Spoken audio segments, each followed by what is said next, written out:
नमस्कार। आज दिनांक 7 फेब्रुवारी 2025 वार शुक्रवार। केडी चौधरी डाळिंबे यार्ड पुणे या लोकप्रिय यूट्यूब चॅनलवर सर्व शेतकरी बांधवांचं मनापासून स्वागत। बाजाराच्या सद्यस्थिती संदर्भामध्ये शेतकरी बांधवांना सांगू इच्छितो।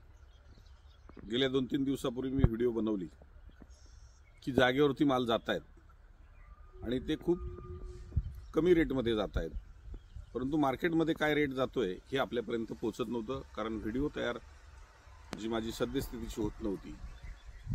आणि या सर्व परिस्थितीमध्ये मी काल परवापासून ज्या व्हिडिओ चालू केल्या सद्यस्थिती सांगायला लागलो आणि त्यानंतर शेतकऱ्याला एक विश्वास आला।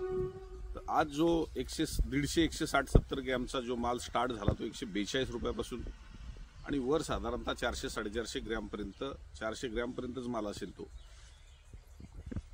300 रुपये किलोपर्यंत माल विकला गेला। 200 रुपयाच्या आसपास ॲव्हरेज आलं।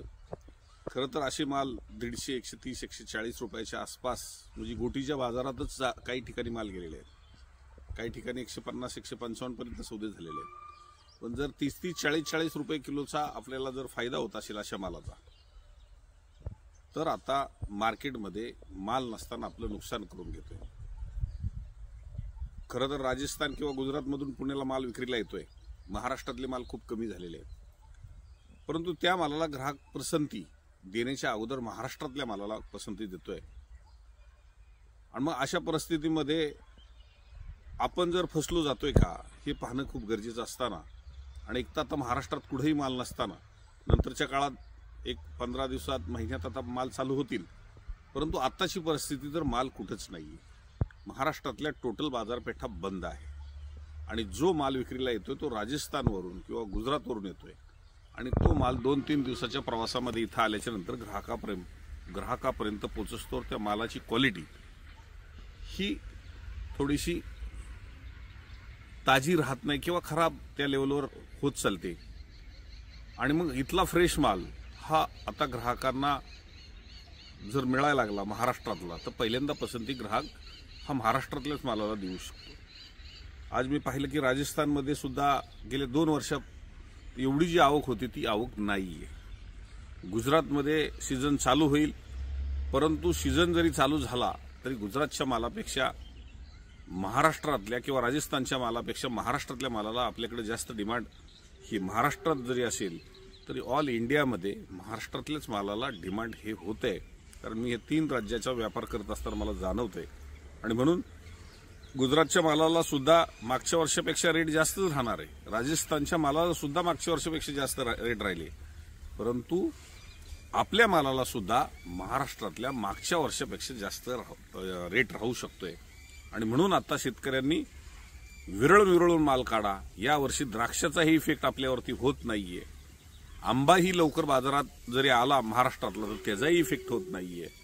आणि अशा परिस्थितीमध्ये मे पर्यंत बाजार कुठल्याही अवस्थेत पडणार नाही, कारण आता 28 फेब्रुवारी ते 28 मार्च पर्यंत रमजान महिना स्टार्ट होते आणि बऱ्याचशा महाराष्ट्रातले सुद्धा अशा माल जागेवरती खरेदी जर होत असतील तर आता परदेशात जे माल पाठवले जातात म्हणजे बांगलादेश असेल, दुबई असेल किंवा या कंट्रीजमध्ये जे माल जात आहेत, मलेशिया, त्याच्या आता खरेद्या होऊन कंटेनर हे आत्ताच त्याची माल खरेदी करून पाठवले जात आहेत। माल पोचतोपर्यंत रमजान महिना हा स्टार्ट होतो। आणि म्हणून मी शेतकरी बांधवांना सांगू इच्छितो की आताचे दिवस चांगले असताना मार्केटिंगमध्ये फसू नका आणि जो रेट आज आपल्याला प्रत्यक्षात पाहायला मिळाला निलावाच्या व्हिडिओमध्ये, तो रेट हा आपल्याला आत्ता जरी दिसत असेल तरी ह्याच्यापेक्षाही रेट वाढू शकतो अशी परिस्थिती जाणवते। कारण मी 2-3 दिवसापूर्वीच व्हिडिओ बनवताना सांगितलं होतं की 200-240 रुपये किलोपर्यंत माल जातो, पण ह्याच्यापेक्षा जर चांगला होता तर 300 रुपयापर्यंत जायला काय हरकत नाही। आणि 2-3 दिवसातच त्याचे इफेक्ट दिसले, म्हणजेच ह्याचा अर्थ सद्यस्थितीची तुम्हाला माहिती जर मिळाली नसती तर कदाचित हे रेट जागेवरती आपण कमी रेटमध्ये दिला असता। आणि आता मार्केटमध्ये आल्याच्या नंतर बिंदास चांगला माल तर चांगला जाणार आहे, पण मीडियम माल असेल, हलके माल असेल, त्याची सुद्धा डिमांड हे खूप आहे, कारण खाणारा वर्ग हा वाढलेला आहे। डाळिंबाची ही मागणी ही सतत वाढत असताना, या 2-3 वर्षात शॉर्टेज झालेला असताना त्याचे रेट हे वाढतेच राहिलेले आहेत।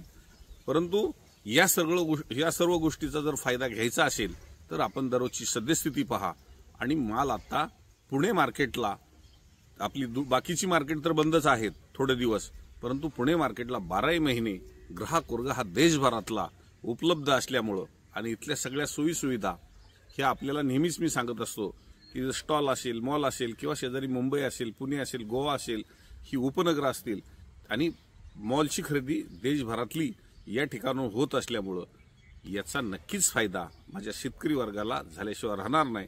आणि म्हणून दररोजची सद्यस्थिती पहा आणि माल तोडते ठेवा, हेच कळकळीचं आवाहन मी माझ्या सर्व शेतकरी बंधूंना करू इच्छितो। धन्यवाद।